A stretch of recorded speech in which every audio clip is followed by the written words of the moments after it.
Man, I love playing Volt in the Plains of Eidolon.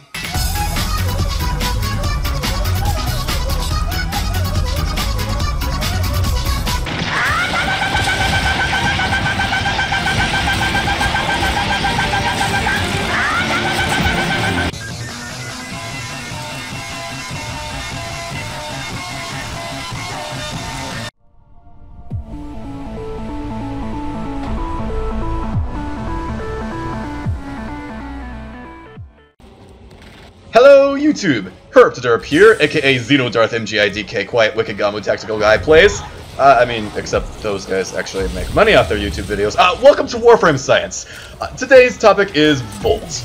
Volt was one of the first Warframes I got, and he's always been one of my favorites. While Volt isn't the most powerful Warframe out there, he's always genuinely fun to play. You want to electrocute huge crowds of enemies? Volt can do that. You want to have your entire squad run around like the Flash? Volt can do that. You want to have solid defensive options? I mean, Volt can kind of do that with Electric Shield. It's not the best. But you're not here for builds. You're here because you want to keep current with some shocking Warframe science. And the atmosphere's electric. So let's get amped up, charge right in, and hang on a second.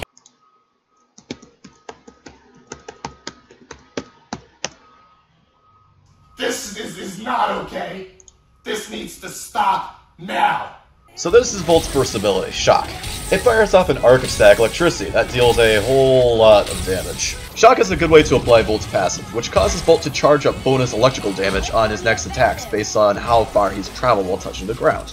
With today's technology, there are several ways that Volt could be storing and releasing massive amounts of static electricity. He could be charging and discharging large banks of capacitors, for example. Or he could be wearing really thick wool socks. However, based on his passive, I'd say Volt is using something more like a Van de Graaff generator. A Van de Graaff generator is a device that rapidly deposits positive or negative static charges onto a conductor, usually a metal sphere. The opposite kind of static charge has to go somewhere, and is usually just sent down into a ground wire, which would explain why Volt can only build up his passive static while his feet are grounded. Tabletop generators that you might see in a science demonstration usually create at most 50 to 100,000 volts, which isn't dangerous. But larger Van de Graaff generators are used industrially for things like particle accelerators, and these can create voltages up to 20 million volts. Let's say that Volt the Warframe is able to charge himself to somewhere in the middle, say 500,000 volts. The capacitance of the human body is estimated at 400 picofarads, and a Grineer would be close. Volt's shock would then discharge over 50 joules of energy into a Grineer.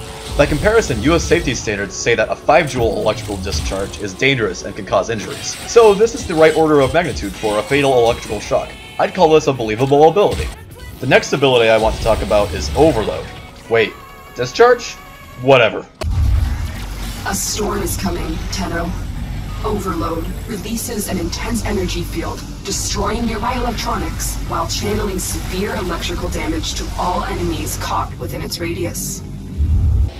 Well, whatever the ability is called, it's pretty clear how it works.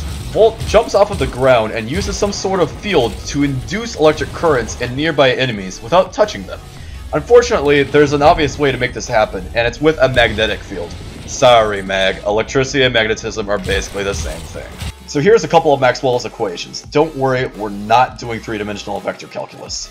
The important point is just to understand what these mean. A changing magnetic field will induce an electric current in a circle around it, and an electric current will induce a magnetic field in a circle around it. A common application of these principles is in an alternating current transformer.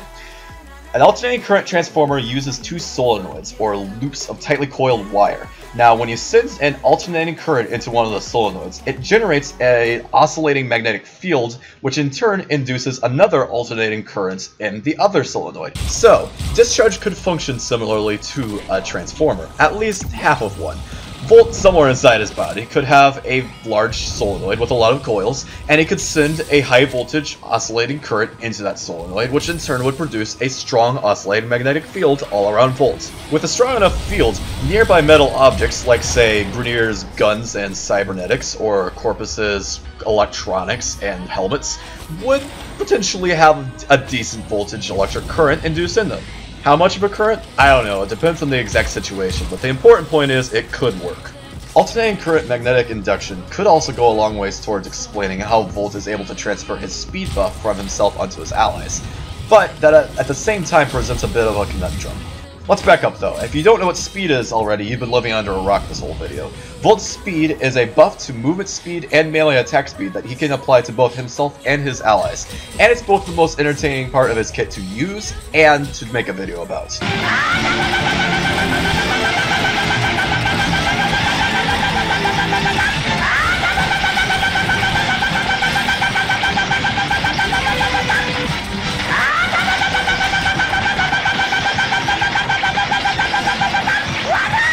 The concept behind speed is pretty simple.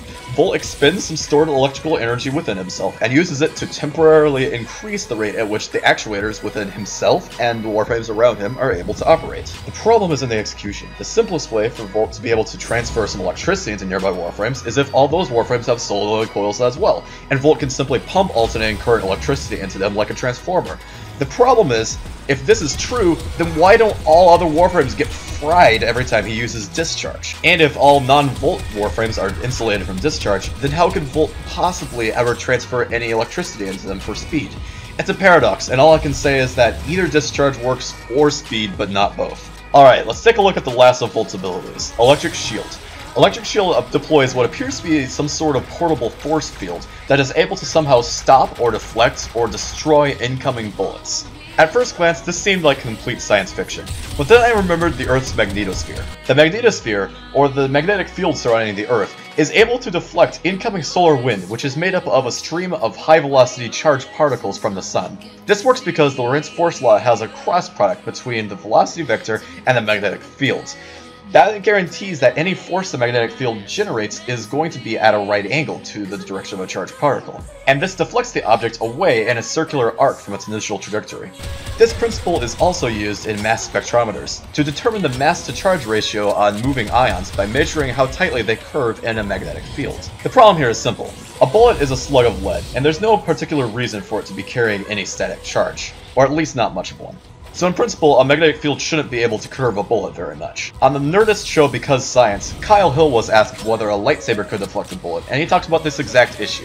I'll let him take it from here.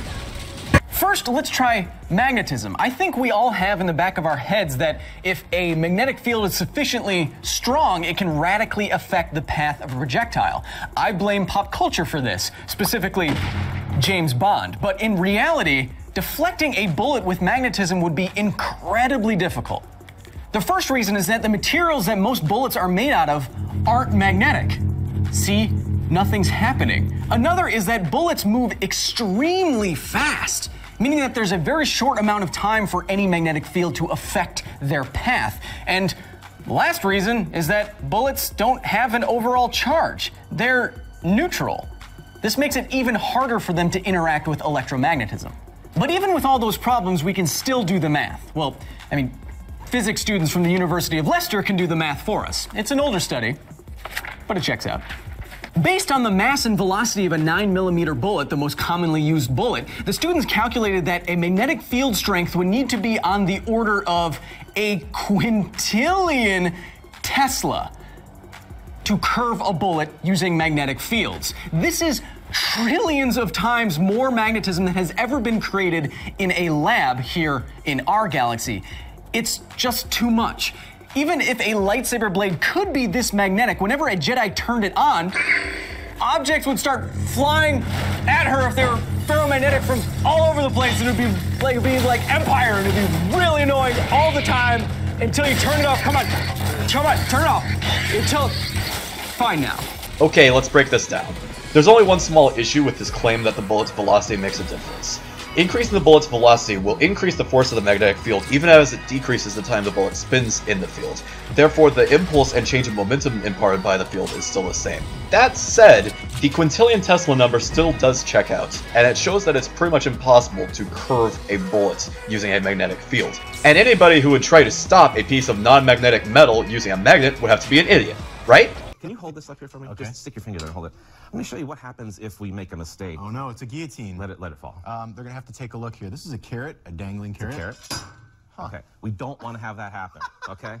So don't put your fingers down there. Got it. But now, we can use this effect. It's called eddy currents. We can use that effect. I've got 4 strong magnets here.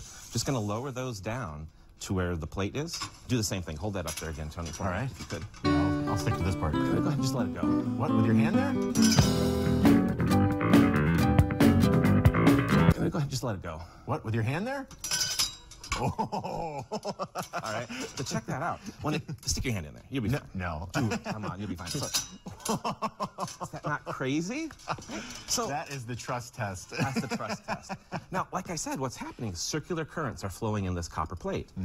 Surprisingly enough, there's another effect that goes on here, and it's called eddy currents. The magnetic field can't move the metal object itself, but it can move all the electrons within the metal and induce a current. That current, in turn, generates a magnetic field that it opposes the direction of motion. This phenomenon is called eddy currents, and eddy current braking is frequently used to slow down roller coasters and subway trains. And if you want to demonstrate this effect for yourself, you can drop a strong magnet down into an aluminum curtain rod. It'll fall very slowly. In principle, this solves a lot of the issues with Volt's electric shield, but in practice, there are still some problems. First, lead is about 10 times less conductive than copper, so Volt would still have to deploy an array of extremely strong electromagnets to be able to stop lead bullets. Second, there's still no way to block projectiles that aren't conductive. And third, there's no explanation of how Volt could possibly charge up this shield by casting shock through it. That's just completely made up.